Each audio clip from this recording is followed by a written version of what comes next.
Bismillahirrahmanirrahim. We are going to start with chapter 67 GIT disorders. Oesophagus से GIT start हो रही है तो वहीं से हमारे पास डिसऑर्डर्स भी स्टार्ट होंगे लाइक एसोफेगस के अंदर स्वेलिंग में पैरालिसिस आ जाए। पैरालिसिस की वो आ रहा है 5th 9th और 10th क्रेनियल सेरिब्रल नर्व जो हैं वो हमारे पास पैरालाइज हो गई, जिसकी वजह से हमारे पास स्वेलिंग मैकेनिज्म जो है वो खराब हो गया है। और इस पैरालिसिस की वजह क्या हो सकती है, पोलियोमाइलाइटिस भी हो सकता है और एनकेफेलाइटिस हो सकता है। और उसके अलावा हमारे पास मसल डिस्ट्रॉफी, वो मसल जो स्वेलिंग के अंदर इन्वॉल्व हैं वो डिस्ट्रॉफी यानी कि उनका हो जाए, डिसयूज होगा और फेलियर आएगा, एसोफेगस स्वेलिंग नहीं हो सकेगी। तो इसमें 3 तरह से हो सकती है abnormalities, complete abrogation of swelling यानी कि टोटली स्वेलिंग ना हो, दूसरा ये कि failure of glottis to close, glottis close ना हो और फूड जो है वो लेरिक्स के पास करने लगे, और तीसरा हमारे पास failure of soft palate and uvula to close the posterior nares और फूड जो है वो रिफ्लेक्स कर जाए नोज में। इसके अलावा हमारे पास डीप एनेस्थीसिया जब दिया होता है ऑपरेटिंग टेबल पे, तब भी हमारे पास जो है स्वेलिंग जो है वो पैरालाइज भी होती है स्वेलिंग के मैकेनिज्म, और हमारे पास वॉमिट आउट हो जाता है सारा मटेरियल जो हमारे पास स्टमक से फेरिंक्स में आता है, और बजाय स्वॉलो अगेन होने के वो हमारे पास ट्रेकिया के अंदर चला जाता है एनेस्थेटिक ब्लॉक के केस में। इसके बाद हमारे पास एक्लेजिया है, एसोफेगस है एक्लेजिया, हमारे पास कंडीशन है लोअर एसोफेजियल स्फिंक्टर जो है वो रिलैक्स नहीं होगा। वो रिलैक्स नहीं होगा तो हमारे पास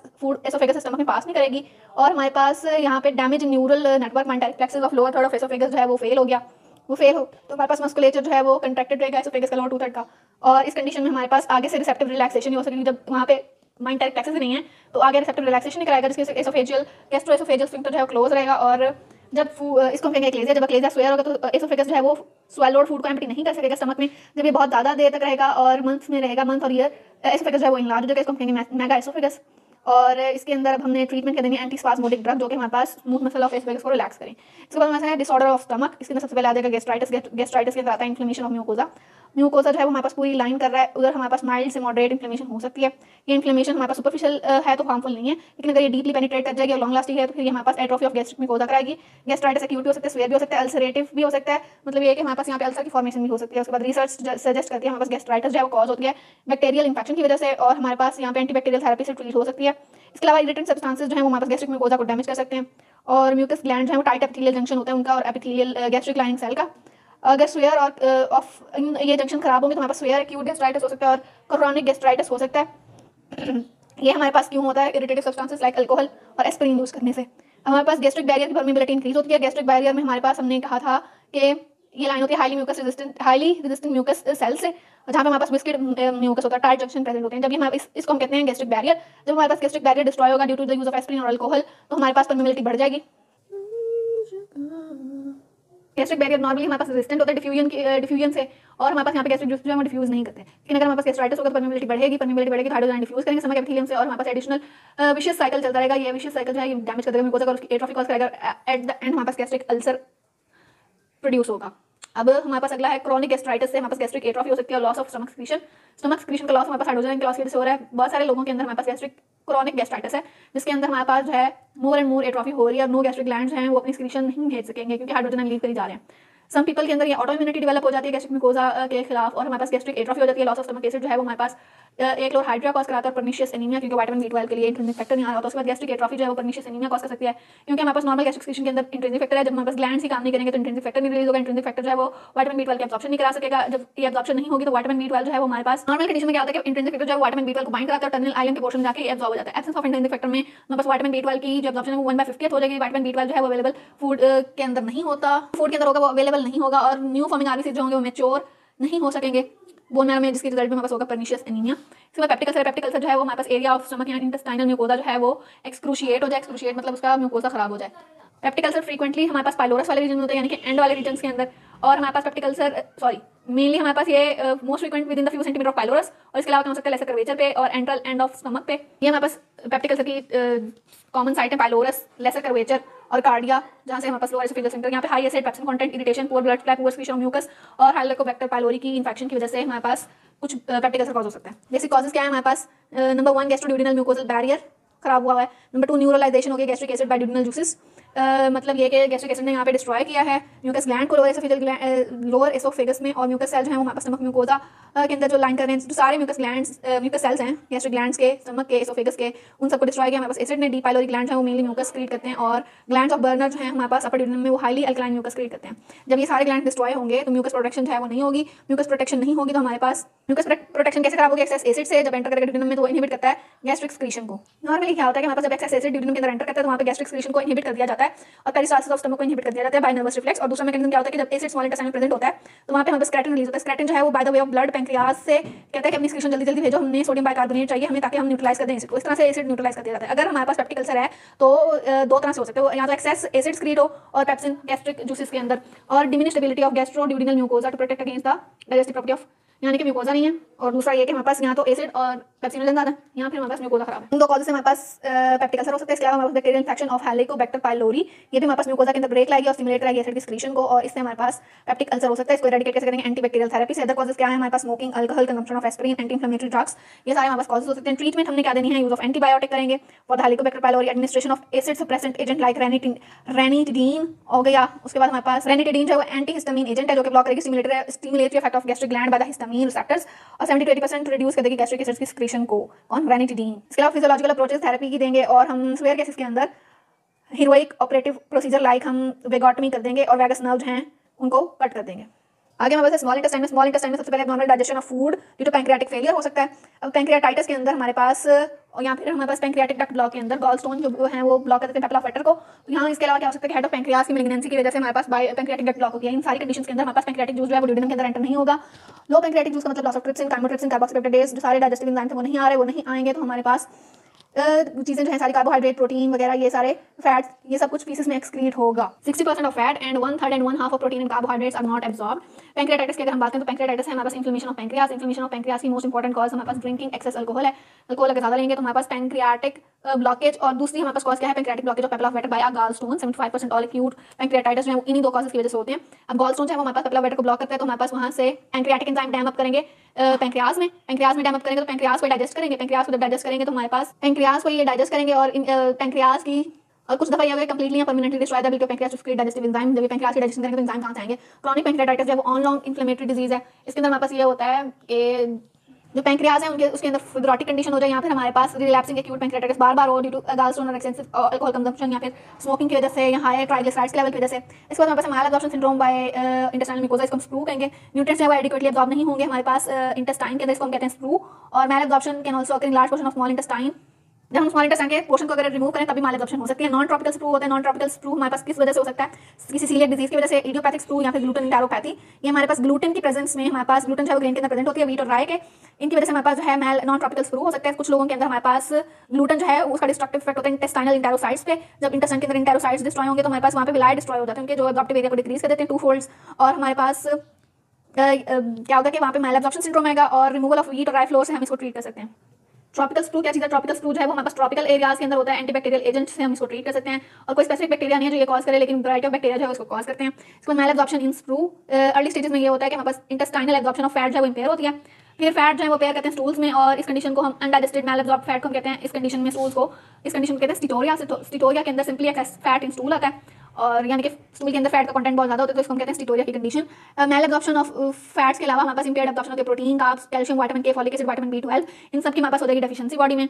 और स्वेयर न्यूट्रिशनल डेफिशिएंसी होगी जो वेस्टिंग ऑफ बॉडी की तरफ लीड करेगी। इसके अलावा ऑस्टियोमलेशिया, डिमिनरलाइजेशन होगी, इनएडिक्वेट ब्लड कोएगुलेशन होगी, विटामिन के लाइक माइक्रोसाइटिक एनीमिया होगा, पर्निशियस एनीमिया भी हो सकता है, और विटामिन B12 की एब्जॉर्प्शन नहीं हो। नेक्स्ट है हमारे पास कॉन्स्टिपेशन। बिस्मिल्लाह। डिसऑर्डर ऑफ लार्ज इंटेस्टाइन में आ जाता है कॉन्स्टिपेशन। कॉन्स्टिपेशन का मतलब है मूवमेंट ऑफ फीसेस जो है वो थ्रू लार्ज इंटेस्टाइन वो स्लो हो जाए। कॉन्स्टिपेशन जो है वो एसोसिएटेड होती है large intestine in large quantity of dry hard faeces in descending colon, जो कि एक्सेसिव एब्जॉर्प्शन ऑफ फ्लूइड की वजह से हमारे पास टेक प्लेस करती है, यानी कि पानी अगर ज़्यादा कम हो जाएगा तो लार्ज क्वांटिटी के अंदर हमारे पास हार्ड स्टूल बनेंगे। इसमें अंदर कॉन्स्टिपेशन इन्फेंट के अंदर हमारे पास बहुत कम होता है, और क्लिनिकल एक्सपीरियंस शो करता है कि अगर किसी बंदे को हम डेफिकेशन के लिए अलाउ नहीं कर रहे तब भी हमारे पास जो है ये आ सकता है, कॉन्स्टिपेशन कंडीशन हो सकती है। यहाँ पे हमारे पास कोई बंदा ओवर यूज कर रहा है लैक्सेटिव्स, और उसके रिफ्लेक्सेस जो है वो प्रोग्रेसिवली वीकर कर जाएंगे मंथ, और ये में कोलन जो है वो एटोनिक हो जाएगा। कॉन्स्टिपेशन जो है इसके अलावा हमारे पास spasm of small segment of sigmoid colon की वजह से भी हो सकती है। इनके स्मॉल सेगमेंट सिग्मोइड कोलन का छोटा सा सेगमेंट जो है वो हमारे पास कॉन्ट्रैक्टेड है। मोटिलिटी जो है वो नॉर्मली वीक होती है लार्ज इंटेस्टाइन के अंदर, तो हमारे पास यहाँ पे स्लाइड डिग्री ऑफ स्पैज्म जो है वो सीवियर कॉन्स्टिपेशन कॉज कर सकता है डेज और सेवरल डेज के लिए। एक्सेसिव फीसेस जो है वो हमारे पास अकमुलेट हो जाएगा स्पास्टिक सिग्मोइड कोलन में, और एक्सेसिव कोलोनिक सिक्रीशन जो है वो may lead to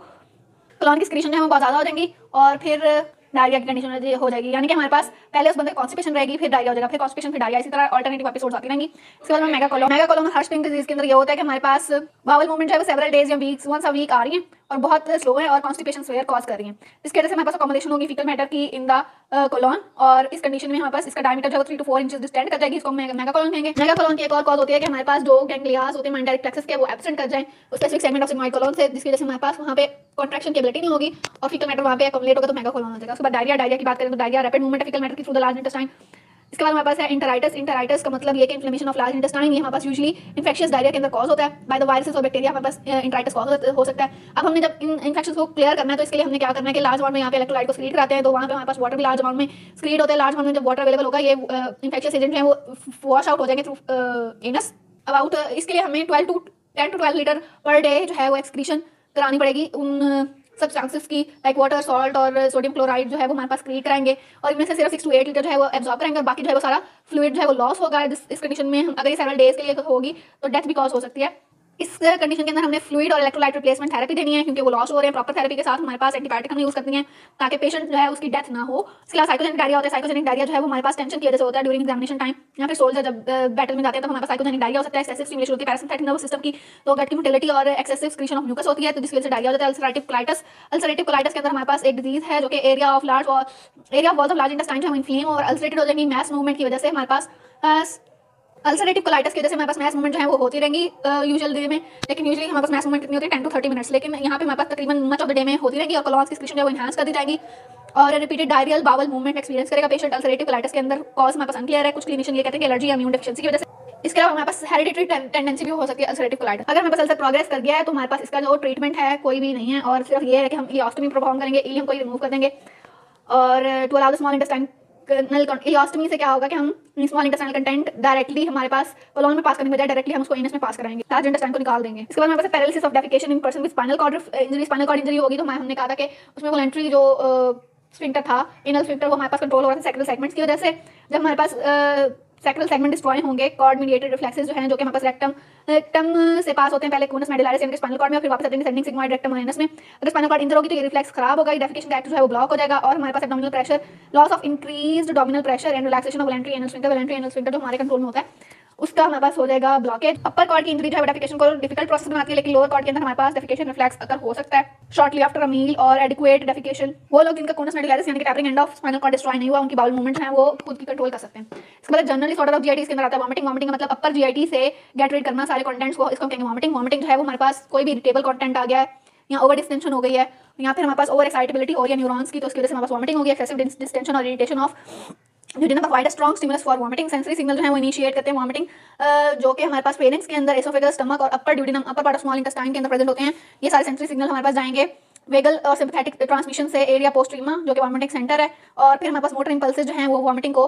actual vomiting centre की तरफ लेके जाएंगी बाय द 5th, 7th और 10th, 12th क्रेनियल नर्व्स, और अपर जीआईटी की नर्व्स हैं ये सारी, और वेगल और सिम्पैथेटिक नर्व्स जो हैं वो लोअर ट्रैक्स के जरिए स्पाइनल नर्व्स भेजेंगे डायफ्राम और एब्डोमिनल मसल्स को। एंटी पेरिस्टालसिस एक्ट होगा ताकि हमारे पास वॉमिटिंग हो सके। इसके अंदर हमारे पास ये होगा कि एक्सेसिव इरिटेशन होगी जीआईटी की सबसे पहले, फिर हमारे पास क्या होगा कि एंटी पेरिस्टालसिस जो है वो डाउनवर्ड से अपवर्ड मूव करेगी। पेरिस्टालसिस जो है वो बिगिन करेगी in the ileum. Anti peristaltic wave जो है वो हमारे पास 2 से 3 सेंटीमीटर पर सेकंड की वेव से मूव करेगी और एक्चुअली हमारे पास large share of lower small intestine content जो है वो वापस से ड्यूडेनम से स्टमक में जाएंगे, फिर वहां पर 3 to 5 मिनट्स के अंदर ये अपर पोर्शन ऑफ जीआईटी में आएंगे और वॉमिटिंग का एक्ट जो है वो एक्साइटेटिंग फैक्टर की वजह से इनिशिएट होगा। ऑनसेट ऑफ वॉमिटिंग के बाद हमारे पास स्ट्रॉन्ग इंट्रिंसिक कॉन्ट्रैक्शन आएंगी ड्यूडेनम और स्टमक के लिए, और ये जो दोनों है हमारे पास एसोफेजियल और जो इसका स्फिंक्टर था स्टमक का वो ओपन हो जाएगा, वॉमिटस जो है वो एसोफेगस से मूव करते हुए हमारे पास आउटसाइड मूव कर दिया जाएगा। दोबारा से डीप ब्रेथ लेंगे, हाइड बोन रेज होगी, लेरिक्स पुल अपवर्ड, ग्लॉटिस क्लोज हो जाएगा, सॉफ्ट पैलेट जो है वो पोस्टीरियर नेरेस को क्लोज कर देगा, फिर हमारे पास मल्टी साइमल्टेनियस कंट्रैक्शन हो गया एब्डोमिनल मसल्स की, स्टमक की, डायफ्राम की, और इंट्रागैस्ट्रिक प्रेशर बिल्ड होगा और लोअर एसोफेजियल स्फिंक्टर को रिलैक्स कर देंगे, वहां से एक्सपल्शन होगी गैस्ट्रिक कंटेंट की थ्रू एसोफेगस, और इस तरह से हमारे पास वॉमिटिंग परफॉर्म होगी। इसके अलावा हमारे पास कीमोरिसेप्टर ट्रिगर जोन होता है। कीमोरिसेप्टर ट्रिगर जोन क्या कराता है, यहाँ पर मोशन सिकनेस के अलावा और वॉमिटिंग जो है वो ड्रग इंड्यूस भी हो सकती है। हमारे पास वॉमिटिंग जो है वो irritative stimulus in the GIT के अलावा जीआईटी से इंड्यूस हो सकती है, और इसके अलावा मैकेनिज्म क्या है कि हमारे पास कीमोरिसेप्टर ट्रिगर जोन जो है वो इफेक्ट होता है एरिया पोस्ट्रीमा के अंदर, ये लोकेटेड होता है lateral wall of fourth ventricle के अंदर।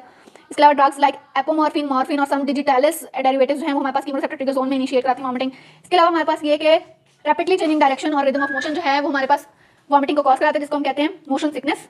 मोशन की वजह से हमारे पास vestibular labyrinth of inner ear stimulate होता है, वहां से इंपल्स जाते हैं ब्रेन स्टेम में, वहां से सेरिबेलम में, वहां से कीमोरिसेप्टर ट्रिगर जोन के अंदर वॉमिटिंग सेंटर के अंदर और वॉमिटिंग को कॉज कराते हैं। इसके बाद हमारे पास नॉजिया क्या है कि वॉमिटिंग से पहले की सेंसेशन है वो नॉजिया जो है हमारे पास कॉन्शियस रिकॉग्निशन होती है, सबकॉन्शियस एरिया ऑफ मेडुला के अंदर जो सबकॉन्शियस एक्साइटेशन है उसकी कॉन्शियस रिकॉग्निशन हम कहते हैं नॉजिया का नोजिया हमारे पास वॉमिटिंग से पहले कंडीशन होती है जो मतली दिल खराब वगैरह होता है। इसके अंदर हमारे पास इरिटेटिव स्टिमुलस आते हैं जीआईटी से। दूसरा हमारे पास क्या हो सकता है कि लोअर ब्रेन के अंदर हमारे पास इंपल्स जनरेट हो या फिर वॉमिटिंग सिकनेस के लिए। इसके बाद हमारे पास जीआईटी ऑब्स्ट्रक्शन। जीआईटी के अंदर ऑब्स्ट्रक्शन कैसे कॉज हो सकती है? हमारे पास कैंसर की वजह से, फाइब्रोटिक कंस्ट्रक्शन जो कि अल्सरेशन की वजह से प्रेजेंट हुई है पेरिटोनियल एडहेजन, और हमारे पास स्पैज्म ऑफ गट सेगमेंट, कोई गट सेगमेंट है वो कंट्रैक्टेड हो गया, या फिर पैरालिसिस ऑफ गट सेगमेंट, या फिर उसका हो गया पैरालिसिस। इसकी वजह से हमारे पास जीआईटी की होगी ऑब्स्ट्रक्शन।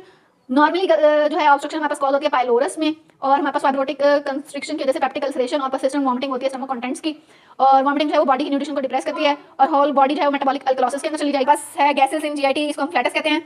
इसमें हमारे पास या तो 3 सोर्सेज हैं, या तो हमने एयर स्वॉलो कर लिया, या फिर हमने गैस जो है वो गट के अंदर प्रेजेंट हो रही है बैक्टीरियल एक्शन की वजह से, या फिर हमारे पास ब्लड से डिफ्यूज कर रही है गैसेस। मोस्ट गैसेस जो है वो हमारे पास स्टमक के अंदर नाइट्रोजन और ऑक्सीजन का मिक्सचर होती है।